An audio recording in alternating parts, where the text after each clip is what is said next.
Sean, just wanted to start on Danjuma, because obviously we knew that the club wanted to keep hold of him in this transfer window, but at the same time we've also heard that there's been an agreement reached with him, with Leon, to go on loan for the rest of the season. So what is the situation exactly? The situation is very simple. He's an Everton player. That's it. You know, he's still here. He played the last game. He's got a fair chance of playing the next one. Certainly has never been outside of our plans, so he remains an Everton player. So there isn't really a story. I keep getting things like quotes I've said, like, he's not part of his plans. I don't know where they come from. No one asked me, So since you are asking me, he's an Everton player and he'll be part of what we do. So he's trained today, because I think there's some confusion as well, because he's posted on his Instagram himself on a plane. So that's I had a word with him and I said it seems excessive to go from Manchester Airport to Liverpool Airport for training, but these modern players, personally I'd use a car, but that's the modern players, they need to look after themselves, get their rest. But in the conversations you've had with him, what has he said about his feelings and what he wants to do? He said nothing other than he wants to work hard and play. And you obviously need him as well because of the injury to Dwight McNeil at the moment. Yeah, we need everyone. We've been stretched in many ways. We're kind of getting bodies back now.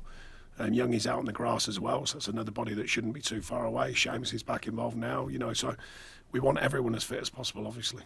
With regard to Dwight, how long's it looking like? What's the prognosis? It's settled really quick. I think he's been very lucky. Sometimes them injuries, they can fool you. It looked a nasty one, it felt nasty at the time, but it settled down really, really quick. So we're hopeful this one maybe touch and go, but doubt we'll make this one. But the next one, he's got a chance, so we'll see. But yeah, he's been very lucky, I think, because it did look an awkward one. And obviously when people go on the stretchers, it sometimes is alarming. But it turns out that it was that moment of truth when he realised that it was better than he thought, which is great news. So while Dwight is likely to miss this weekend, what about Abdoulaye Doucouré? Is he back? He's been training, so we're hopeful. Obviously Friday today, but two days before the game. But hopeful that he's fine, and he certainly looks fine. Gonna gaze away at AFCON, but are you concerned over his injury, or is it completely healed and he's fine? As far as we know, obviously we keep contact, or the medical team do. As far as we know, he's getting better and nearly there, so that's good as well, because we were worried at the beginning of his injury it was going to be a long period, and it seems like it's settled down quickly. I'm surprised I've only got to this far down, to be fair, but I need to get your reaction to the decision to overturn Dominic Calvert-Lewin's red card. Well, it was bizarre on the day, wasn't it? So, I mean, I don't think anyone would be shocked, but at least, don't get me wrong, we're thankful for the process. Excuse me.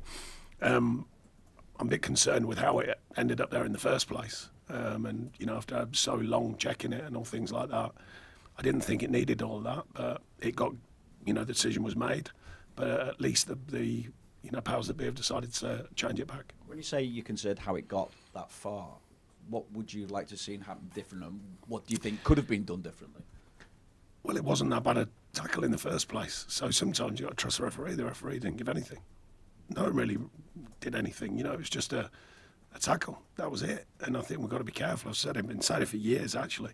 I think players have got to be careful as well, going down with things when, not that player in particular, I'm sure it hurt, but how much does it hurt? The way the game's going now, I think in my day they used to call it ungentlemanly conduct. I think it could be better from players if there is a little bit of a loose tackle or one that's not really that bad. The idea of making it look worse than it is by some. On this occasion, I don't think the player did, but it can happen.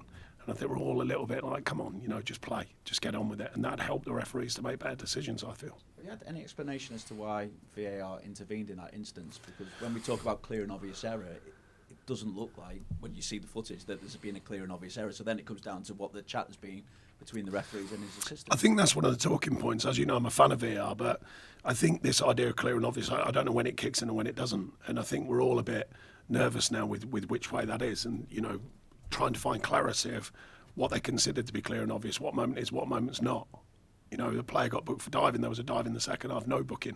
When do they intervene, when do they not? Which is the referee's decision, which is it not? And I think we're all a little bit inside of the game. I'm presuming fans as well. We're all wondering, well, why are you stepping in when you do? We had the one with Michael Keane beginning of the season. Why didn't step in then? And they say because there's a protocol, and you go, yeah, but sometimes the protocol has to go out the window, surely, and you just go, no, that's a goal. We've had a few go against us this season. We just hope that they balance this out. You've had two pretty different performances against Villa this season. What can you take, or what have you learned from both of those games, really, that you can take into? Well, we've learned they're a good side, which they're showing, obviously. I thought we did very well in the game away. in the cup, and I thought early season it was the first time we'd stepped miles off it, and I thought that was a good reminder to us because we performed a lot better after that. But yeah, they're a good outfit. We know that, particularly their home form. Their away form's still solid. We can't guarantee that they're going to have a bad day, so we've got to have a good one. They're showing where they are on the table that they mean business this season, and I think they're showing it more and more because they're staying up there. I think people are saying, they'll drop away a little bit early season. They haven't. So yeah, they're a good side without a doubt. Thanks, Sean. Thank you. Cheers, Vinny. We'll go to Julia. Hey, Sean. Hiya. Just on the DCL thing, there are some reports that Dom's red card has remained on his record, though, and he would then, if he got a further red card, it would be tagged on. Is there any truth in that? I haven't checked on that actually. So yeah, I'll have to find out myself. I never really thought about that because obviously when it got rescinded, I thought that was it. Yeah. So I'll have to double check that. Yeah, the reports are suggesting even though it was rescinded, it would be. If that was the case, it would feel very strange, wouldn't it? It would be a bit bizarre. I don't. Hopefully that won't be the case, but. Everton remain the only Premier League side yet to get a single penalty this season, and likewise top of the list for ones given against you. Are there any conversations that go on in the club about that, and about, do you ever speak to anyone regarding referees or anything It's like such that? a happy place here. I know, because Yeah, I hear a man, lot of laughter laughing is going immense. on. Are they laughing at my question, or That's at you? what we do. It's fun everywhere. It's fun. everywhere. No. Sorry. Yeah, I've yes, got my penalties. Yes, I am acutely aware that we haven't had a penalty. It is quite alarming when you think how many penalties are given for tiny touches which we can't work out sometimes. And we've had shirt pulls, we've had a cup in at Palace the other day, which is clear and obvious for me. Speaking of clear and obvious, that was a clear and obvious one for me. Anana's shirt being pulled down at Tottenham, nothing given. So somewhere or another you've got to find a penalty somewhere just by the way the game works. And yet we haven't. So let's see. You've largely used 4 at the back this season. Against Wolves you did 5 at the back. Is that something that you're going to keep using, or was it just kind of a one-off? We did at Villa as well, actually. I think it's the flexibility of the group. I think there's a time and a place when we've needed it because of Wolves, more so because we were that stretched with injuries. We could have manufactured a different shape, but it would have been a tricky one. So yeah, it's something that I've played with myself as a player and coached and managed at times. So, but I think I prefer a 4. But if a 5 fits the players, or a 3, whichever way you look at it, if that fits the players, sometimes it's the best way of doing it. And how big a game do you see this in terms of a relegation battle? Obviously, Luton just a point behind, so Everton could end up back in the bottom 3 this weekend, or is it just... Yeah, we've not. Ever since the 10 points, I think we all parked that and we just went, right, let's just crack on. Head down, play hard, see where it takes us, and we're sticking with that. Good luck. Thank you. Thanks, Julia. Damien?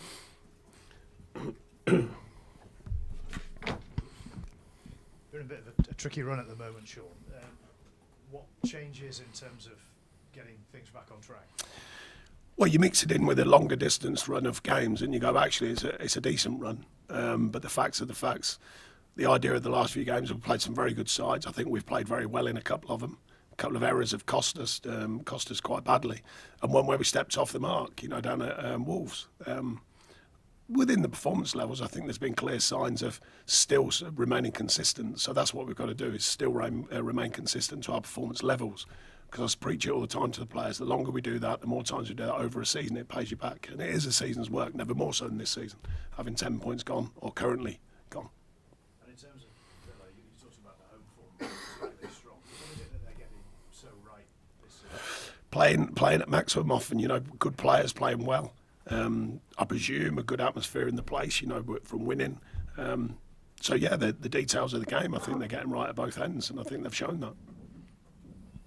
Thanks, Damien. We'll go to Will. Hi, Sean. Just ask about Amadou Onana. He's obviously been heavily linked to Arsenal in the January transfer window. How confident would you be with Amadou staying at the club? He's been heavily linked, I think, before I was here and after I've been here. So it's just another story, The end of the day, another player's an Everton player. So any decisions that we make on players will be us that decide. I mean, you're not in a position to really be selling players, given you've said the squad. Aren't we? Telling me or asking? I just have interest. We're in a position to do the best we can with the team we've got.